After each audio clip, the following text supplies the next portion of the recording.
Hey guys, welcome to Wrestling Days and welcome to this 10 things you might have missed from the Royal Rumble weekend. Of course, that weekend starting on Saturday with the fantastic NXT Takeover Phoenix show. Then on Sunday we had the Royal Rumble, all 7 hours of the Royal Rumble, the 2-hour pre-show and the 5-hour main show. On Monday we had Raw, and then on Tuesday SmackDown Live. But we're going to start by going back to NXT Takeover Phoenix and the very first match that took place, which was for the NXT Tag Team Championships. That saw War Raiders against Undisputed Era. Now, you might remember that during the War Raiders entrance, a load of Vikings came out, and it has since been revealed that one of those Vikings was Sarah Logan. Sarah Logan from the Riot Squad was one of the Vikings in that entrance. She, of course, is the wife of Ro, one of the War Raiders. They actually even had a Viking wedding. They really do believe in that Viking way of life. And she said that she absolutely had to be a part of that entrance. I believe a lot of the other people on stage were friends and family of the War Raiders, which is really cool. I thought it would be like NXT talent, but it turns out it was more personal than that.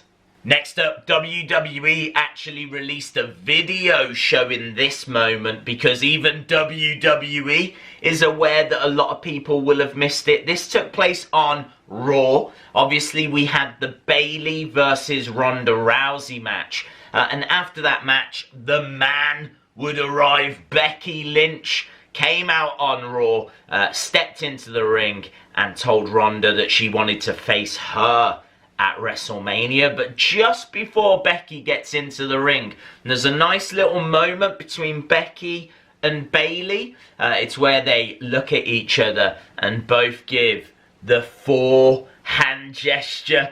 This is a big deal. You might remember Sasha doing the exact same hand gesture during the Royal Rumble event. At the very end of the Sasha-Ronda match, Sasha turned to Ronda and gave the 4-hand gesture. This is all building, leading towards the 4 horsewomen versus 4 horsewomen. Let's talk about the Royal Rumble itself. So in the Women's Rumble, Liv Morgan only lasted 8 seconds. That made her the quickest elimination this year, but also the quickest elimination ever in the Women's Royal Rumble history. Now, granted, this year was only the 2nd year, but Liv Morgan holds the record now. Liv Morgan with 8 seconds, but even that wasn't the quickest elimination of the night because No Way Jose was eliminated in just 2 seconds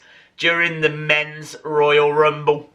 At the other end of the scale, Natalya lasted for an incredible 56 minutes. And I can tell you that that was longer than anyone in the Men's Royal Rumble as well. She also lasted longer than anyone from the Women's Royal Rumble last year. So not only did this year see Liv Morgan get quickest elimination ever in the Women's Royal Rumble history, but Natalya now has got the record for the Iron Woman, the person that lasted the longest in Women's Royal Rumble history.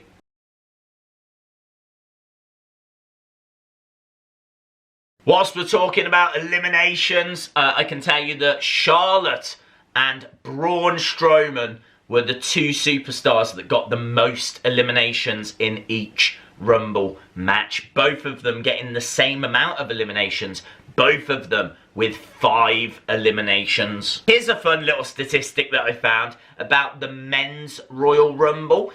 You might recall that WWE told us that every entry would happen 90 seconds after the previous entry. I can tell you that someone's actually sat down and counted how many seconds there were between each entry, and only one entry was 90 seconds after the previous entry. I can tell you that the entry for Rey Mysterio, which I believe was entry 25, came an amazing 2 minutes, 21 seconds after entry 24. That's crazy. It's meant to be every 90 seconds. This was nearly a minute after. Next, a nice little thing I saw online. It was on Twitter, actually. Candice LeRae was wearing a piece of ring attire that belonged to Tegan Nox. Both of them great friends. They've known each other a long time. Tegan Nox, of course, picking up a couple of very serious injuries since signing with WWE. She is on the road to recovery. I'm sure we will see her at some point in 2019. Big rumours she could win this year's Mae Young Classic. Well, to honour Tegan, Candice LeRae, who was one of the NXT entries, was actually wearing part of her ring attire. Next, I can tell you that the top 5 superstars with the most Royal Rumble appearances ever, none of them appeared in this match. How amazing is that? The very, very top is Kane.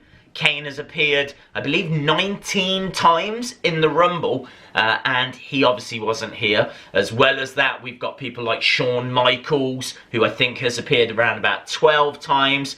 Big Show, Undertaker, Goldust. None of these superstars were seen in this year's Royal Rumble event. Not only that, there was a few superstars that weren't seen all weekend.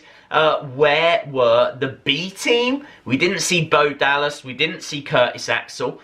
Where was Tyler Breeze? Didn't see him either. And where is Sanity? That is a question being asked not just by me, but by Sanity themselves. Here you can see Killian Dane. Hashtag where is Sanity? And not only that, Alexander Wolf jumping in, saying he is sick of this. Obviously, that is concerning news, considering WWE told us over the weekend that Ambrose is leaving, and also that Hideo Itami had been granted his release. So, turbulent times in the world of WWE at the moment. Next up, a fun little one from this week's Raw, and that was that Zack Ryder finally got to appear on Raw. He's been seen a couple of times in recent weeks, but famously almost went the whole of 2018 without appearing on the show. It was only because he appeared in a Battle Royal on New Year's Eve that he managed to not achieve that unwanted record. But he did appear this week, and they spelt his name wrong. They actually displayed the graphic Z-A-C-H rather than Z-A-C-K. A lot of superstars have been having fun online with that, taking the mick out of Zack Ryder. But all joking aside, that is a little bit disrespectful. I know it wasn't intentional, but still, come on! You've got to be able to get the man's name right. The final fact I've got for you is that there were 4 replacements made in the Royal Rumble matches this year. 2 of them were obviously announced during the show, and the other 2 were either announced on the day or just shortly before. So we had Lana being replaced by Becky Lynch during the show. We had Nia Jax replacing R-Truth during the show. It was announced earlier in the day that Braun Strowman had replaced John Cena, and news broke that it was decided around the time, literally the day before, that Zack Ryder was going to be replaced by Kurt Angle. Kurt Angle was not originally in this match. It was meant to be Zack Ryder, but in all honesty, considering they can't spell his name right, it was probably better he wasn't in this match.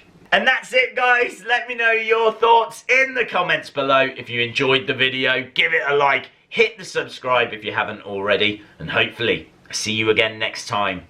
Bye for now.